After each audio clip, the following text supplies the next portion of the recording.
All right, Storm fans, we are here at Dodge City Brewing. I have Coach Thomas here with me. Coach, how are you feeling now that we are through camp, getting ready for Sunday? We're going to go up to Salina, take on the Liberty. First game week always kind of sucks. Camp is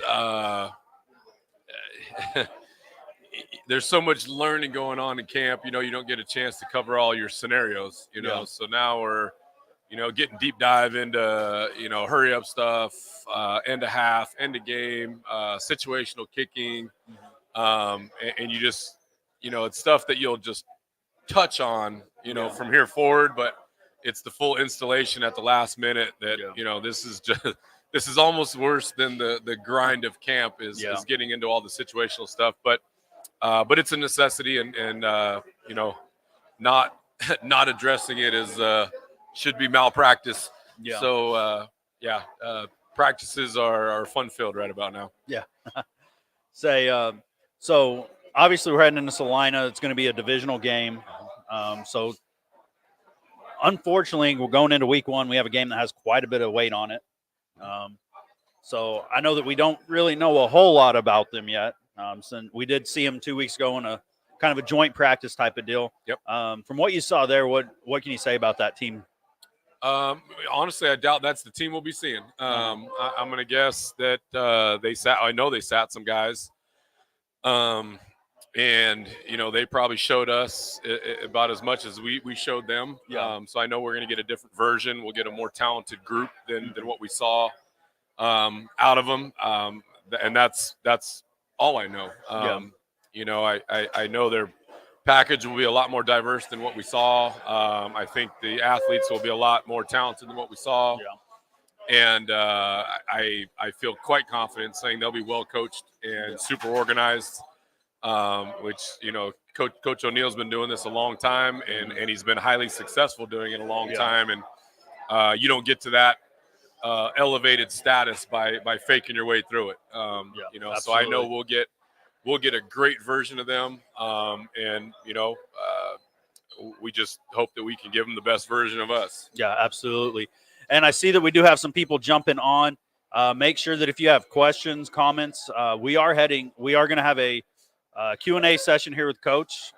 If you post your questions, comments, we'll try to get them pulled.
We want to apologize for that. As always, first time doing something a little bit different. We are going to have a few technical difficulties. Wi-Fi issues. Yeah.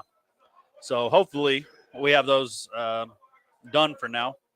Don't forget, as I was saying, if you have questions, comments, go ahead and drop them in the underneath this. We will try to get them pulled up.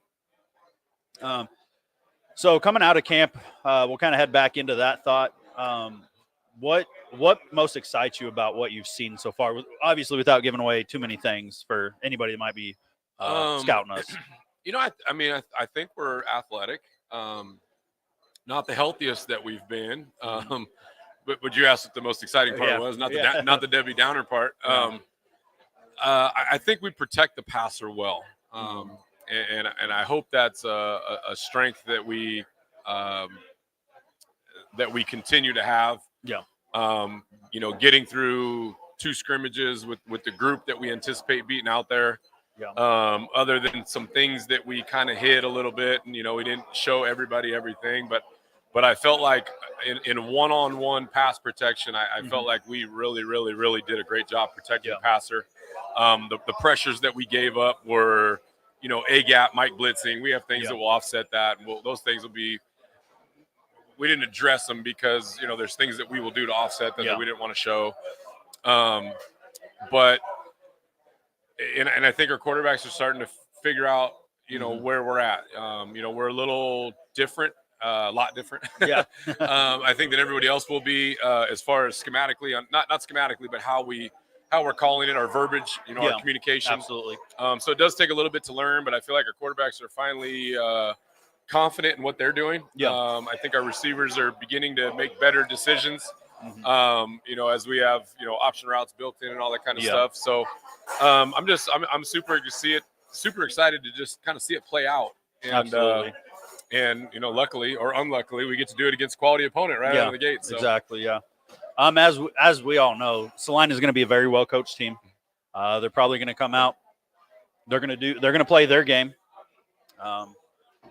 And honestly, I think it's going to be up to us to play our game. And that's all you can do at this point. If you're worried about the other guy at this point, you must have super secret spies. I haven't even seen rosters released. Yeah. And even if they were, I wouldn't know who most half their guys are anyway. So exactly. All I can do is worry about us. There's only so many things in this league you can do on defense. So if they're better than us somewhere man for man, that will show up. I don't see too many people getting out schemed, at this level, just because defensively there's, like I said, there's a limitation on what you're even capable of. So I don't think anyone's going to reinvent the wheel on Sunday. So we'll just, we'll see if we match up schematically and athlete for athlete, and it's going to play out that way. Yeah, absolutely. So if we take a little bit of a look at the roster that made it through, let's take a look at the running back and Mike linebacker position. We have running back. I guess they're both exact same position, running back, Mike linebacker. Yep. We have Jeremy Cox and Vince DeLeo II. What really excites you about those two in that position? First of all, 2 really, really good guys, professionals, very mild-mannered, crazy athletic. We chose to not go the, traditional AFL route and, put the big body guy there in the up back, position. And that's not going to be a secret. We played 2 scrimmages and, everybody's seen it. So, Jeremy's, guy just played for the Denver Broncos, a couple years ago and, not on the practice, like in regular season games. We legitimately have an NFL running back there. So, Jeremy's never played, defense probably other than high school. But he's picked up the Mike Backer stuff very quickly. He's a guy who's not shy on contact. Obviously moves really, really well. Vince is the anti-Jeremy. He's a traditional linebacker. Ran 4.48 on his pro day. He's been in the CFL. He was with an XFL team. He's never played running back. So they're both learning the thing, but that was what our focus was. We wanted to bring in one true running back and one true linebacker and teach them the other things. So we weren't lopsided on one side or the other. And we managed to pull that off. But they're both, the crazy part is the way that it worked out is they both ended up being okay on the other side that they've never really done. And I think that allows us to be diverse, gives us depth, and makes us dangerous in some ways because we may have more speed on the field than some other people do. So, that intrigues me to see if that was the right way to go or the wrong way to go. But, they're both athletic. They're both, violent at the point of attack. And they're good athletes and good people. Yep. I think it's going to be real interesting because especially when that Mike linebacker starts coming down onto our running backs, we're going to look a little bit different than what most teams probably will. Right. and kind of to your point, we'll find out, I guess, Sunday. We're 4 days away from playing. Yep. And we'll figure out real quick whether we were right or wrong. And so let's take a step, I guess, stay in the backfield, the quarterback room. We have Caden Walters and Matt Struck that made it. What kind of intrigues you about those two? That they're both football scheme junkies. I mean, they are football guys to the core. They've been around a lot of football. They've been in very different schemes. You know, Caden's advantage is he's been in the IFL for 3 years, so he's got some indoor experience. You know, so he understands how quickly the ball has to come out, and his internal clock is probably a little bit better at this point. But Matt's big, athletic, and he's just got a cannon on him. Yeah. But he's, you know, having, you know, played at Missouri State, having played at Idaho State, having played at Southern Oregon, he's been exposed to a lot of football. So he's a little bit of a savant in that way. He gets it. You know, there's only in outdoor football, if you're around it long enough, there's only so many things you can do with those 11 guys, and there's only so many things you can do with those 5 eligibles. So at a young age, he's actually seen it all, and he's smart as a whip. Actually, I mean, they both are smart as whips. But I think we have a lot of options to turn to, and I don't know that, you know, I don't know that we won't use both of them at times. And that's the one challenging thing, you know, about this level. And, you know, one of the things I wish you could change is, you know, having to declare those specialists and not having any diversity, you know, at least through the half. You know, because, you know, you'll never convince me that the opportunity to play 2 guys is not, I don't want to say advantageous, but why force one guy to sit on the bench just because the rule says so? You know, you can, if you want to justify it as, well, we don't want you to have the ability to have a pocket guy and a dual threat guy on the field. That, you know, I get that, but if you have 2 guys that are trying to play at a higher level and do things, why would you try to limit one? You know, limit a team from you know, rewarding 2 guys that have done everything that you've asked them to do and play at a high level. And, you know, that part, you know, not my favorite thing about the way the rules are set up. But, you know, we'll do what we got to do. But I don't envision us playing 10 football games without both of them being a part of it. Yeah, absolutely. Say we're looking at the schedule. We have 10 games. That's going to be a long season. Not just 10 games. Short. Yeah, not just 10 games, but 10 games without a 10 straight games. Yeah, 10's not a lot. Yeah, 10's a lot when there's in 10 weeks. Yeah, exactly. So we take a little bit look at the line. I'm going to kind of look out at who a big part of our crowd is actually our guys tonight. In the future, fans don't. You guys are more than welcome to come in. Like I said, when we have our Q&A session, we'll actually open it up to the crowd to send questions in as well. So we look out who we have. Connor Davis, Will Kiley, Jamaris Bowen, Desmond Bland, Marquise Lawson Greenwood, Will Canty, Will Miles, and Amori Hurd. I think that gets everybody that's out there.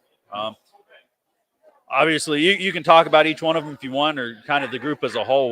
But I kind of have my own thoughts on what intrigues me. But what intrigues you as the coach with them?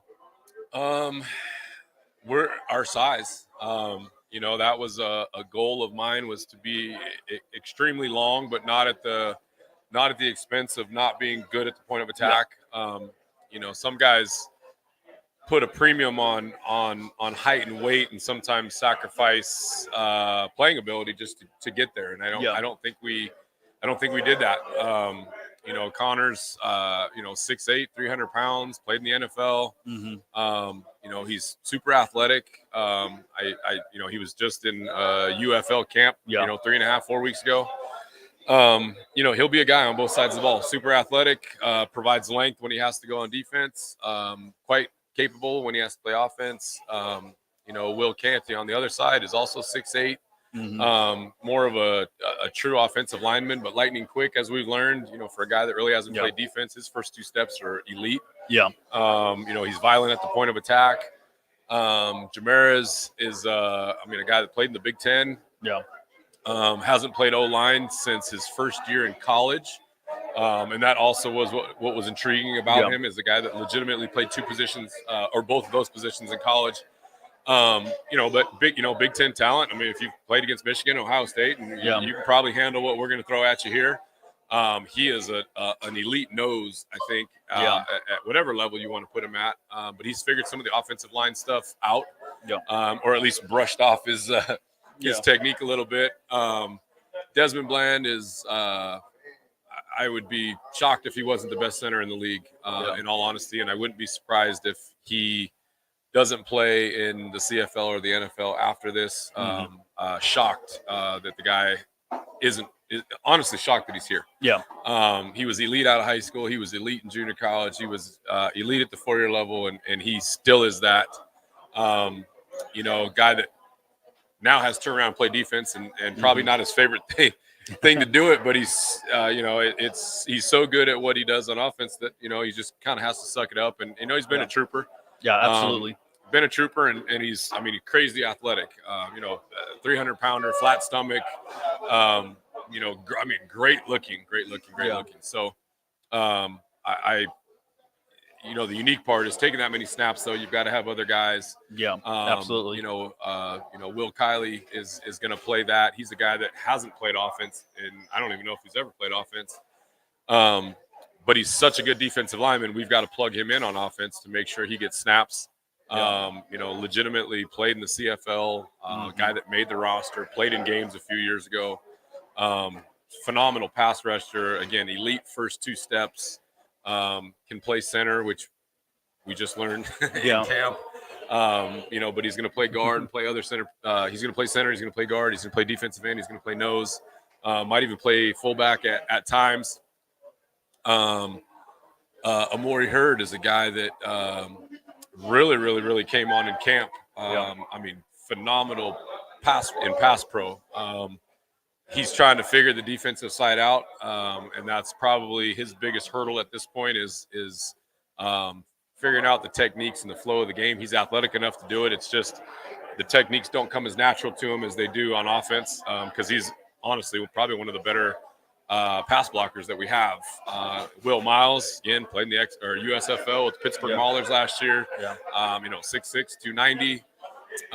Great defensive end. Hasn't played offensive line since maybe ever. Maybe in high school. I think even in high school he might have been a tight end.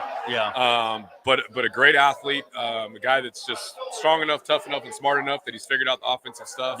Not elite at it, but he's good enough that we can get the ball out and get it where it needs to go with him in there. But he provides athleticism. We're not heavy, we're not fat, we're not top heavy, we're not waist benders. So I think that allows us diversity and getting to where we want to go quickly. And that's Marquise will be Marquise Lawson Greenwood will be one of our kind of more of a specialist for us in the pass rush aspect, but an elite pass rusher. At least elite on our team. We can't block him.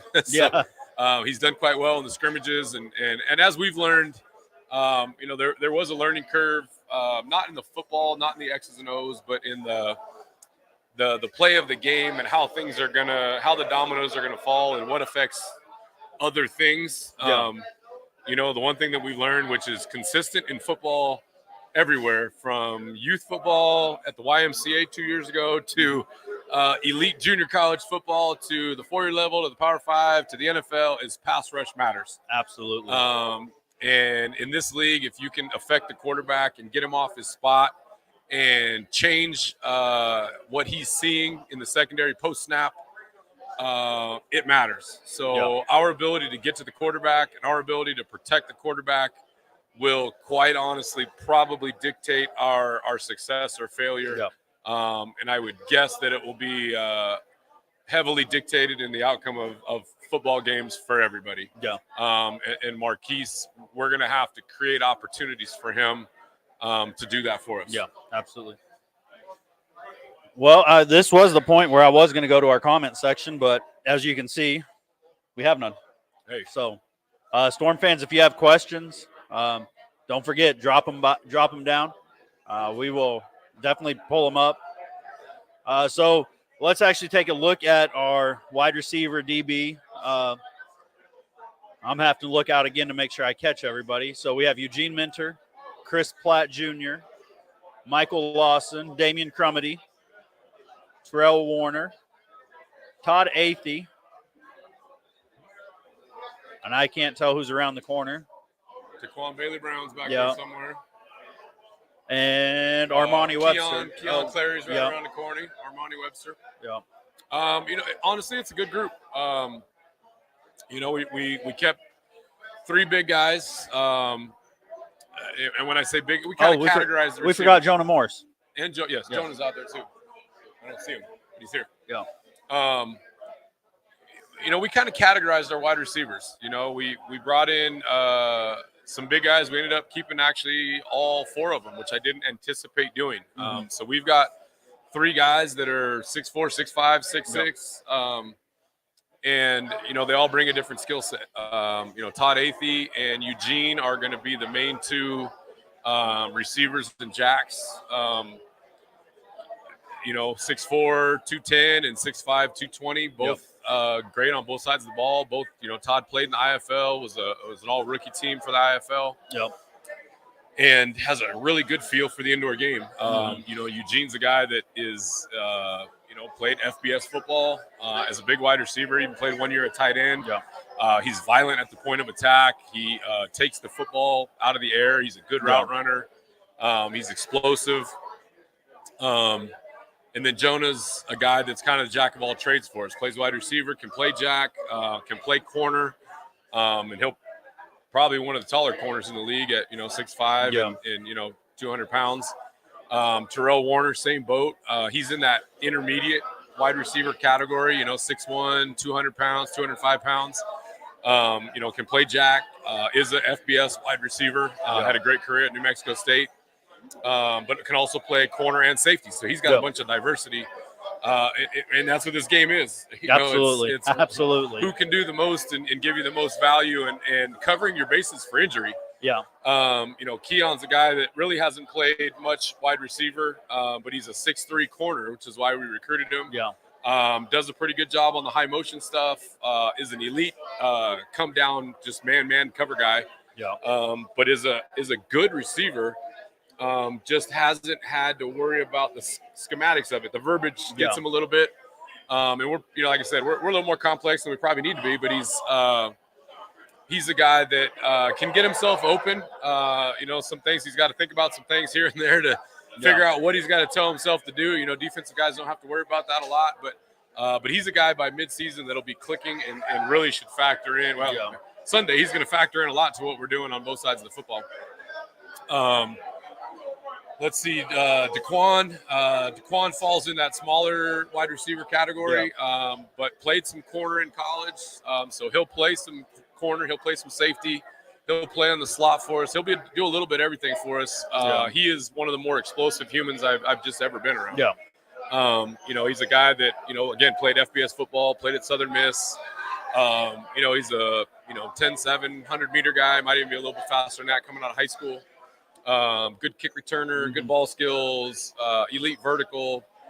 For a little guy, it's he's not playing above the clouds much, but should be a tough guy to cover down the football field because he is so explosive and is so quick, especially in short spaces.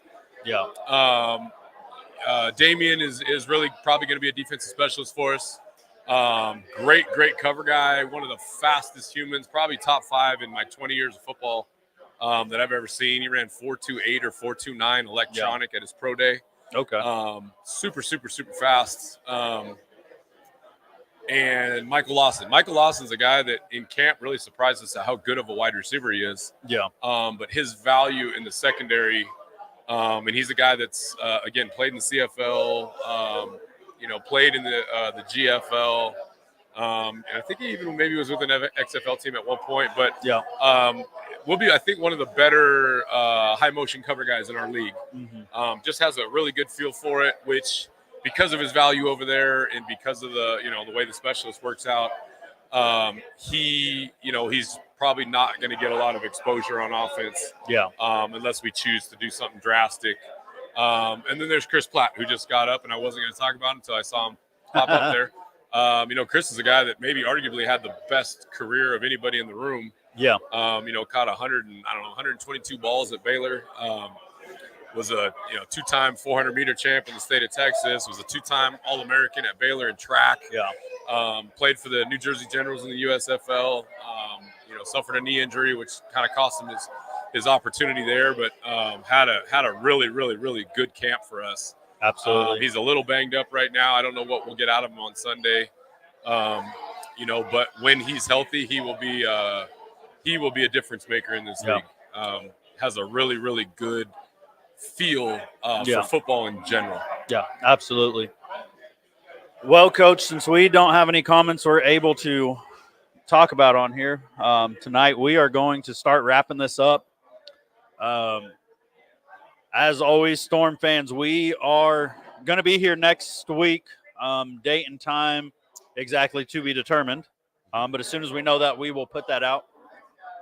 We want to make sure that we give a big shout out. There's a lot out in this area. There's a lot of talent in the high school level. Mm-hmm. We have a lot of sports, a lot of individuals in their sports doing great things right now. And so we are going to take as we get further into our season, we're going to have a little small part of our show every week that is devoted to that. And again, we'll have Q&A session with coaches, players. As we get in, we'll watch a little bit of film with them, break it down. Absolutely. But Coach, is there anything else you want to share with, I guess, the nation that is watching right now? No. I mean, root for the little guy. That's what everybody keeps calling us. I've heard Salina's got 4,000 plus tickets sold, so I'm expecting a good crowd. I'm expecting to be loud. Should be an electric environment. Absolutely. For us to get out on and then come back home the next week and hopefully based on what we pulled, I think we had 1,400 or 1,500 at our joint practice with Wichita. So I would expect that we'll have a great home crowd, and we're going to put our best foot forward, try to put a great group of guys out there. I just haven't had time to worry about everybody else. Yeah. So I don't know what Salina is going to look like. I know they're going to be organized. I know they're going to be well coached. I know they're going to be athletic. I wouldn't expect anything different. And, all we can focus on is us, dotting our I's, crossing our T's, and being the best version of ourselves that we can be. In 20 years of football, I learned that not often does the outcome of the game have to do with the other team. Yep. It's we will fall to the level of our preparation, and